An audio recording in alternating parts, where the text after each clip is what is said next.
Welcome to the Student Athlete Performance Podcast. I'm your host, Nick Lemke. Today, we're diving into leadership, discipline, and building strong teams with Jim Shapiro, the head football coach at Kings High School. Jim has led multiple playoff teams, including competing for a state championship and reaching the quarterfinals multiple times. But Jim has a very unique approach to leadership. And if you follow him on Twitter, he's got a lot of good stuff on there. And so we'll dive into this and dive into, creating environments where athletes can thrive. We'll also be discussing some of Jim's uncommon ways of coaching and development. This one is for the coaches as much as it is for the athletes and parents. So Jim, thanks for joining us today. Right on, Nick. Yeah, it's nice to see you.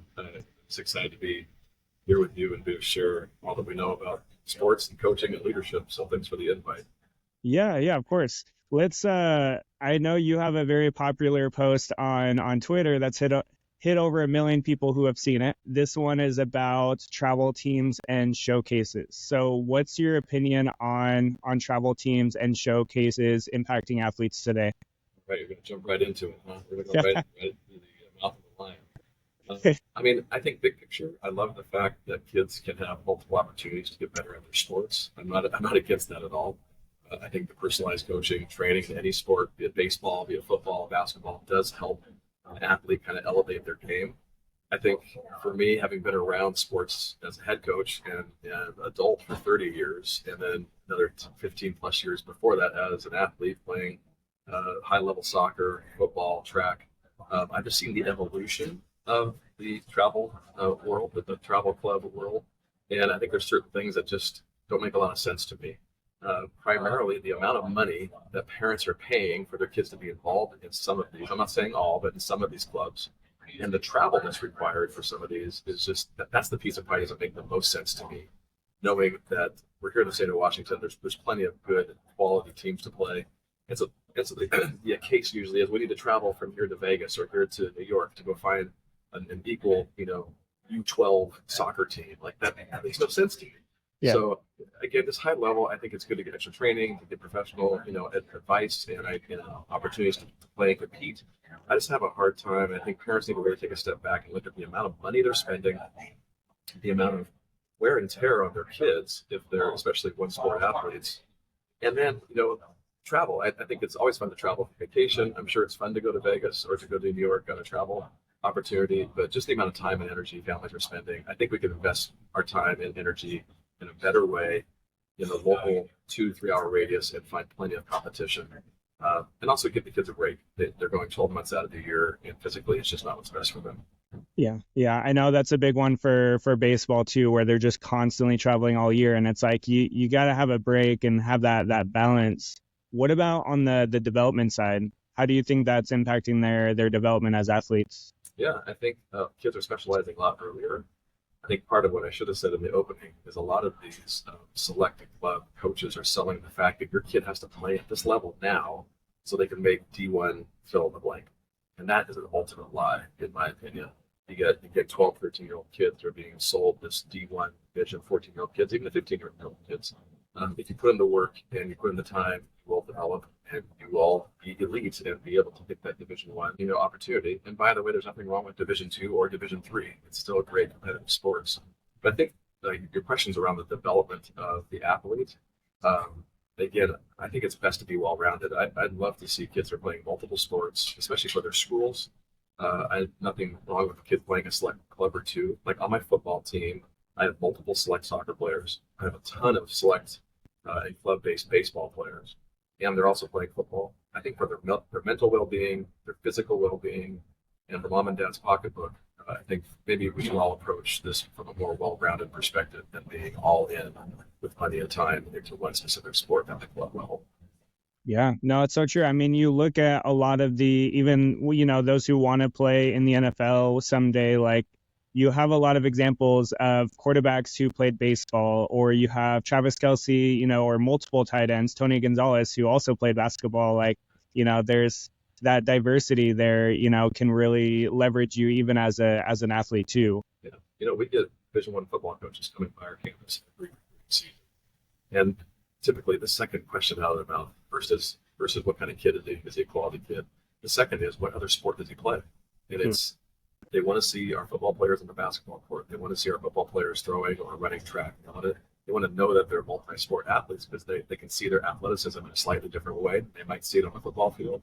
But if I got a receiver who's great and can jump through the roof and play basketball, like they're going to see that on the basketball court. So I think there's just a well-rounded multi-sport message that's being missed in this dream of playing high-level collegiate, athletics or making it to the league. Yeah, that's good. That's good. What about when we get into the leadership piece? So, like I said, we're going to hit a few different topics here. And I know you do a really good job of a lot of the things you communicate on the leadership side. So, you talked about leadership is about influence, not control. What's your best advice for athletes and coaches who want to become strong leaders? Because I know athletes personally who want to become leaders, for their team. They want to be captains, whether that be an assigned captain or just like, they just want to be a leader. What's your best advice for them? Yeah, let's start with the student athlete first. Again, I think I mentioned I've been at Kings for 30 years. I've seen the evolution of the game. And I think 16-year-olds really haven't changed that much in the last 30 years. Yes, technology's changed, but really their mindset, their desires, the things that they want, success they're driving for, really hasn't changed much in the last 3 decades, in my opinion. I'll tell you, in the early days, when we would just name a captain based on his rushing stats from last year or his tackle stats from last year, his chest would get really big, his head would get big, he could barely walk through the hallways of the school, and he assumed the leadership role. And time after time after time that failed. And not really because the young man was a failure, it was just because we hadn't really taught him what it meant to be a leader, or we didn't put him in that position because he was a leader. And so I think for athletes of any age, if you want to be a leader, you have to lead by example. So for football, it's the weight room in the off season. It's showing up early to practice, staying late to make sure the field's cleaned up. Like it's what we call kind of servant leadership, serving before you lead. Caring for others before you care about self. Leadership's really a selfish game. And, I run my own business. I'm a head coach. I'm a dad. I think all these areas where you'd say I'm a leader. And if you really to look at the way to lead in all those arenas is to die to self, live for team, live for others, serve others, so that your team can be successful. And if you're athletic and elite, then your team will be successful, and then you as an individual will also get the payoff. I think the same can be said for coaches. In the early days, I was young, man. I was 21, 22, head coach, and I loved the game. I was fiery. I was all about competing and winning, which is so great. Yet I really missed the mark in caring for my athletes, in coaching my coaches, in setting a more mature tone about what it means to lead by example. I felt as a leader, you're more like a king. Everyone's going to kind of serve you and take care of you, and that's the opposite of what great leadership looks like from a coaching perspective. Again, you got to die to self. You got to live to serve the assistants on your staff if you're a head coach, and do your best to build a program that's about the team and not the individual. Well, that's good. That's good. What about discipline, both when it comes to leadership, but also when it translates to like success on the field? Like how is discipline a big factor, and how do you instill that? One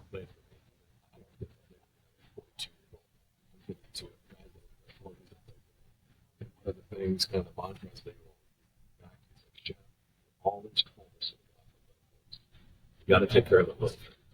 How we line our helmets up during practice, how we break the huddle, how clean we keep the locker room. And as a kid, they would say, I didn't really believe it. Like, yeah, that's what Shap says. But as you get older, as you embrace job and other things in life, they've come back to say that the little things matter. So that's a very long answer to the little things create the discipline.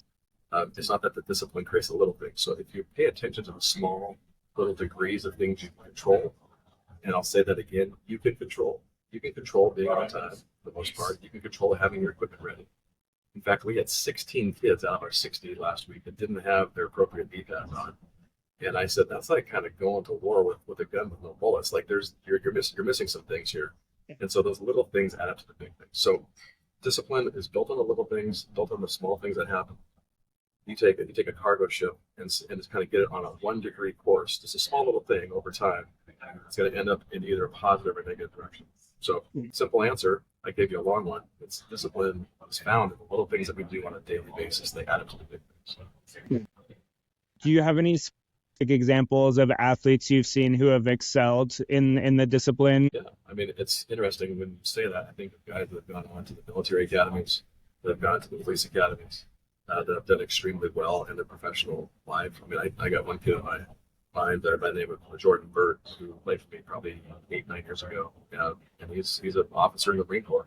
I got another one, Danny Bogan, who's an officer in the Marine Corps. Like those guys, they were 16. They were kind of jugheads sometimes. They made some stupid choices, kind of learned as they grew, but they started to develop this idea of discipline. And it plays out now as adults who literally are going to battle. In some cases, running mega companies, and many of them being great husbands for their families. So, yeah, I could name after names, but you see it in the thing, like lining up your helmets equates to now being a great officer of the Marine Corps. Like that's the trajectory that our student athletes are on, and we as coaches can help them learn those basic principles. I like that. Are there any other big leadership points that you want to make for the athletes and for the other leaders like the coaches? I think I learned a long time ago, it's using love, not fear to motivate. I think we're especially in the game of football, but you see it a lot in things. Most coaches will coach the way they coach. And so a lot of us use fear as a motivator. Like if you don't do this, you're going to run. If you don't do this, you're going to be punished. If you don't do this, you're going to yell at you. And I don't knock guys that do it that way, because that's the way they were taught. I was blessed enough to go to 2 different colleges when I played college ball. I played one at Azusa Pacific University for 2 years, and then Pacific Lutheran University in Tacoma for 2 years. And I was able to see both styles of coaching. The Azusa coach was an ex-NFL guy. He would yell at you, he would get in your grill, and he would kind of put you down if you didn't do things right. He was using fear as a motivator. And then I played for Frosty Western at PLU back in the heyday at Pacific Lutheran, and he used love as a motivator. So I think as leaders, we need to kind of decide what kind of motivation do we want to use. I have found using love as a motivator, when a kid knows you care about him off the field, and when you build a bond with him before you take the practice field, when he trusts you in practice. And yes, there's times when I yell. I call it tough love. Like they get it. Then it just transforms the whole ecosystem of what you're doing. It's built on love. It's built on a stronger foundation. Where fear can give you immediate short-term results, but it doesn't really build the long-term gain that you're looking for as a coach or as a player. So I would say that love is a discipline. Love is a discipline. It's also a way to discipline. It's also a way to motivate.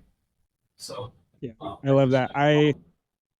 When you talk about that, it's like you talk about love as a foundation. Like that means you can yell at them in that love. Like I really like that piece, because you think about the coaches who do a really good job caring for their athletes, and then their athletes are willing to run through walls for them because of it, because they know that deep down that value that they have. It is. It's interesting. We had our jamboree last Saturday, and one of my newer players to the team, so he's kind of learning the culture. He's a junior. He got into a tussle with a kid from, I think, we're playing Blanchette at the time. And he took his hand and he hit the kid in the face with his hand, which is a punch, right? And so if that was a game, he would have been ejected from the game. He would have been then ejected from the next game. And so I lost it. Like I tracked the kid down. I got in his face and I said, Zach, I am not mad at you. I was yelling, I'm not mad at you. I am disappointed. And I'm like, dude, you got to understand. What you just did there would get you ejected from the game. It would be a penalty for us, and you'd be ejected from the next. So I was yelling, like I was in his grill, and he looked at me. There was no fear. He's like, Coach, I get it. I totally screwed up. I'm so sorry.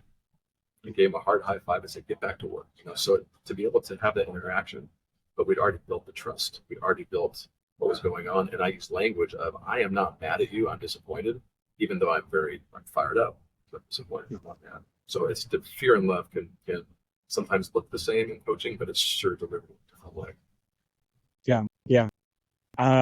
So some of the, I would say, unorthodox, but also very beneficial approaches to leadership you talk about this retreat that you took your team on, which, for those who maybe don't coach football, maybe they're in another sport, football has this very limited amount of time you guys have, going into the season, and, you have very limited time with the athletes before you have to get on the field and play.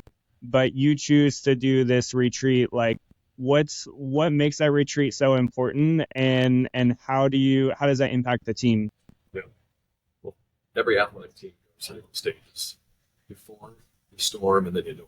It's almost like you predict it, like the weather. And so I've found if you want to perform, you need to form. And so if we want to really get to know each other, trust each other, understand what makes us tick, understand who's introverted, who's extroverted, who can totally get yelled at, who's great at it, who's going to just shrivel up and not do well if you yell at them, like understanding personalities. So we choose to invest the fourth, fifth, and sixth day of our initial practices in a retreat where we go away. We call it breakaway. We leave all of our football gear at home. We don't even bring a football on the retreat. And think of it like summer camp with a purpose. We have 5 different sessions where we teach on leadership. We're a Christian school, so we also broke open God's Word and talked through kind of a biblical perspective of competition. And we did a bunch of fun, crazy games. Like one crazy game, we got some mattresses out of the dorms, and we had the kids lay below them, and one guy had to surf on top while everyone kind of rolled down the hill. We played wiffle ball, spike ball, you name it, as we get to know each other. And the beauty of it is we take the freshmen and all the way to the seniors. We combine the teams into 4 squads. So you have freshmen, hanging out, sleeping in the dorms, being a part of a team with a junior and senior who they would never, ever get to know on the field because the older guys are dominant. And they can spend 3 days together. Some of the highlights I have is these little freshmen hanging out with these big stud seniors going on to play college ball, and they become great friends. They're laughing, they're playing cards, they're just enjoying each other. So we really like to form, get to know each other before we can perform. And I just found it to be a huge dividend. Most coaches don't like to give up their practice time. But we just said it's a huge investment, and it really pays off. When you think about, again, back to the willing to run through a wall for somebody, like it's not just about running through the wall for the coach, it's for your teammates. And so that's where that relationship building, I think, is so valuable, because you allow them to build those relationships so that they can, like you said, perform better for each other. And I'll go back to the coaching piece. Most of the time they meet the coach at the intro day, coach is on the field for practice plan and all the things, and then they don't see the coach. To me, from a coaching player perspective, this is the most valuable time. All my coaches show up, we're breaking bread together, we're having meals together, we're doing skits to, like, the coaches get to be involved, and the kids know Coach Shap's just a normal guy. He's older, but he's funny, like he does his thing. And so yes, the kids build that trust when it comes 4th and goal. The last play of the game, which we had last year versus Cascade Christian and won, the kids get to trust each other, and also too they get to really know their coach within a 3-day period. It just pays huge dividends in that love model that we develop, so they can trust us once we take the field. Yeah, I love that. Now, another piece that you do talk about is about not letting the scoreboard dictate your attitude, and you talk a lot about your experience as a coach. Like, yes, right now, like the last few years, like pretty consistently, you guys have a pretty good record. You go into the playoffs, go pretty deep, but it wasn't always that way. So, like, how do you help athletes develop that mindset of not focusing on the scoreboard? Yeah, I think it's an early stage of my career. In the first years, I think we didn't win our first game until the 6th game. We were celebrating first downs and field goals. Like we had nothing to live for beyond just surviving the game and learning as a bunch of young coaches and kids. I was in my early 20s, I had a bunch of young kids. But I really appreciated that moment because I had to find other things besides the scoreboard that drove me to the next practice, that motivated the kids to keep giving their best. And the beautiful part of that story is we found some things, and I'll share that in a minute. That group of sophomores, their senior ended up being undefeated or ranked number 1 in state. So they learned through the battle, through the hardship, and we developed a lot of things. But this mindset of 0-0 on the scoreboard, again, you ask my kids right now, you ask them from 10 years ago, I'll say, what's the score right now? 0-0. At halftime, I'll say, what's the score? 0-0. The 4th quarter, we're down by 10. What's the score? 0-0. When you take the points off the board and you look to internal competition, I also tell my guys we're not competing against anyone else but ourselves. The other 11 guys in different colored jerseys just give us an opportunity to compete against ourselves, because what can we control? We can control ourselves. We can control what we do. So it's just a mindset. When you take the points off the board, you always compete at a high level. You're always competing against your best self. And here's the magic to it. I tell the kids this too. You're going to win more times than not because you're not so worried we're down or up. You just always compete. And so we call it kind of a hard hat mentality. Put your hard hat on, go to work, don't let the scoreboard dictate your attitude, your effort, and good things will happen. Yeah. No, I love that. And it's it's that mentality, it's that success mentality where so many measure success based on the scoreboard or based on their number of offers they have or any of those types of things. And so it's like you focus on, like you said, what's in your control. Yeah, I was taught this a long time ago by using the coin. If you take the coin toss at the beginning of the game, heads or tails, winners or losers, and that's the scoreboard. 1 week you win, next week you lose. You're up and down all season. My college football coach at PLU, Frosty, said, "But guys, there's a third side of the coin. It's the edge of the coin." And so if you look at the edge of the coin, it's a third element of the coin. That's your best shot. Don't give your best effort. Put the scoreboard aside, put the opponent aside even, and go out and give your best, and great things happen. And so it's just a mindset shift. And when that happens, a lot of beautiful things happen in the lives of these kids. They play so beyond their ability. They're just freed up, total release to go out and do whatever to the best of their ability without playing in fear of the scoreboard, fear of winning or losing. Yeah, no, that's good. That's good. I wanna ask you, because you've developed a lot of players, not just like players that have played at the college level and whatnot, which you have, but you've also developed again a lot of leaders in different industries. What would be your biggest advice for athletes who just simply want to be successful, whether that be in sports or in some other area? Yeah, I think there's a couple things. One is just being committed to your goal. No matter what it is, be it business, be it sports, be it university. You have to really kind of eat what you think. So I have our guys write down their goals for the year. I think we've gone away from writing things down because we're on our technology. I challenge guys to get a pen and paper out, write it down, and slap it on your mirror where you get ready in the morning, or slap it on your car dashboard when you get in the car and drive to school, because you'll see it every day. So eat what you think, eat what you want, and then find those daily disciplines that are going to get you there. If I would have benched 300 pounds someday, I don't bench 300 pounds right now. I got to get into the incremental discipline of knowing what I want, setting that goal, and finding those daily disciplines to get there. So success, I would say, doesn't happen overnight. You look at businesses, it takes decades for some businesses to really do well. You look at investing, it takes time to put a little bit of money in every time. But set your goals and then set those daily disciplines that will help you achieve those goals. Yeah. I like, again, I really like the goals piece. I actually started with the athletes I work with. I started sending them this, it's called Win the Day. It's a weekly planner, and it's like a 42-week planner. So it's like meant for the school year. And like they like, regardless of the athlete, like they've gotten in, they're like, man, this is actually so useful because I'm literally writing down my goals. And it's making it easier to continue to actually chase after them. Totally. I mean, honestly, like things as simple as how many hours of sleep did you get last night? 8 to 10 hours. How much water did you drink? How much protein did you take? Like those little things. We started measuring those things a couple of years ago daily with our players, like how much they slept, how much they drank, and it just transformed their thinking and also transformed their bodies because they have these little. I like the win today mindset. Win the day. It's that daily. This is the day we have. Let's win it. So tomorrow we can wake up and win it again. So I like that journaling piece that you mentioned. That's really smart. Yeah, for sure. One last question I want to ask you. This is a little, I would say, again, one of those unorthodox things, but I also think it's so valuable. So you went to Uganda this summer. What were some of your biggest takeaways from that experience, and how can athletes and coaches translate that to the game of football? This is an awesome question. So I was blessed with Uganda with the guy. It's a pastor in Texas who actually went to high school with. Hadn't seen him in a long time. He took my wife and my 14-year-old son and a few others to Uganda. So we go to this place. It's called Children of the Nations. They have 1,100 kids in this really rural, third world country, poverty everywhere village. Like these, I can't even explain this the level of poverty. It's deep, it's dark. But they have 1,100 kids that come to the school every day. 500 of them sleep on campus because many of them are orphans and don't have families to go to. So you have 1,100 kids. The schedule these kids keep would just blow your mind. So they get up at 4 a.m. to do chores for 2 hours. They're sweeping, they're cleaning, they're doing all these things. And then from 6 to 8, they're doing classwork. 8 o'clock, they get breakfast. 9 o'clock, they go back to classwork. It just goes on and on and on all day. They get a little free time in the afternoon. They go from 4 in the morning till 10 at night. And this is not punishment. This is the Ugandan way of doing life. I learned from the adults. I learned from those that are working. Like they only sleep 4 to 5 hours a night.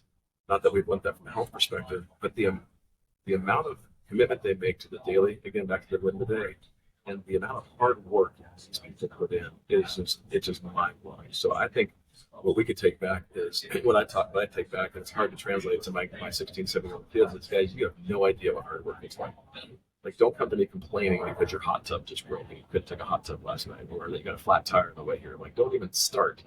That is not what we're talking about. So I think the daily discipline, the grueling schedule, I do say, I don't think it has to be that hard here in the States when it comes to practice and structure, but I think we've missed the mark when we truly understand what hard work looks like.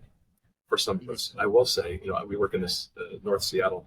I love playing towns and teams more in the rural settings. You got kids that work in the farm, bucking the hay, doing some really good things up in Linden. There's a good quality of life up there. So I think there's something to living in an environment like that where you're taught the daily discipline of hard work that translates into sports, into athletics, into our daily lives.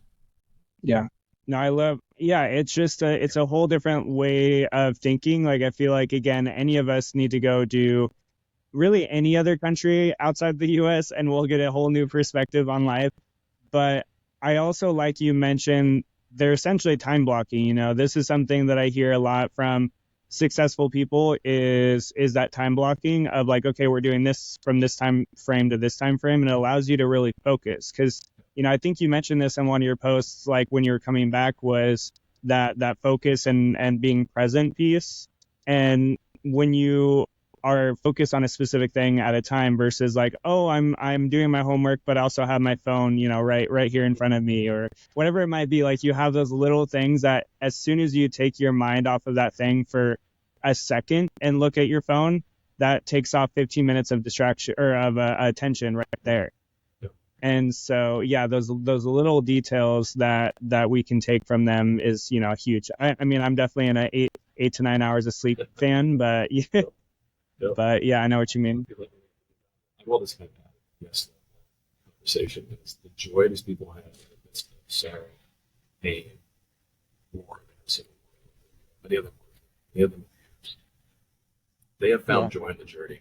Like, they in essence are trapped in this country. The president is really a dictator. You can't leave the country. There's no way to get financially free. Education is your only path forward to even just a normal life. But the beauty of these people and the smile on their face and the joy they have found, many of them have a faith in God. They have a really supportive village and family. So kind of team first. I was just blown away from my view of the world here in the U.S. to their view of what they have or don't have and the joy they have. They're just out there making the most. So I think that's a great reminder for us as coaches, as teachers, as athletes. Can we please just enjoy the day? Can we just enjoy the journey? We go 9-0, 0-9. There's still some good things to find in the journey. Let's not be so focused on the destination, the trophy at the end, but really enjoy the trip. That's life. Yeah. I mean, and that's a success mindset right there for sure. Like, I love that.